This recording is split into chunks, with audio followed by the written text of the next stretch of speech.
òun Rugbo wọ̀ o, àwọn aṣòfin ìpínlẹ̀ Ondo fẹ́ rọ Abenugan wọn lóyè.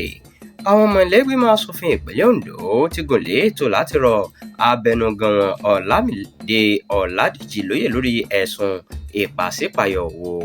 Aṣòfin 12 nínú 26 ti bu ọwọ́ lu ìwé ìyọninípò ọ̀hún.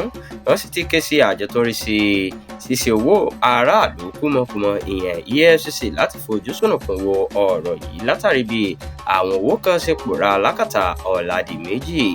Ìgbésẹ̀ yìí láwọn òǹwòye sọ pé kò sẹ́yìn bí àwọn kan ṣe tako ìgbé gómìnà Lucky Ayédàtiwà lórí bí wọ́n ṣe fẹ́ fi owó tó tó mílíọ̀nù 1,500 náírà kún ètò ìṣúná ọdún yìí.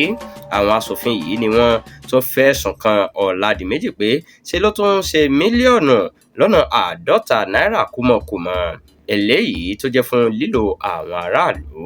Wọ́n fi kún ọ̀rọ̀ wọn pé ìwà tí Ọ̀làdìmẹ́jì hù ọ̀hún tako òfin ọ́fíìsì rẹ̀, ṣùgbọ́n nígbà tí ọ̀kan lára àwọn akọ̀wé ìròyìn Ọ̀làdìmẹ́jì ń sọ̀rọ̀, ó ní òfúùtù fẹ́ tẹni ìgbésẹ̀ ọ̀hún láti rọ Abenugan Ọ̀làdìmẹ́jì lóyè àlá tí kò sì lè ṣẹ ni.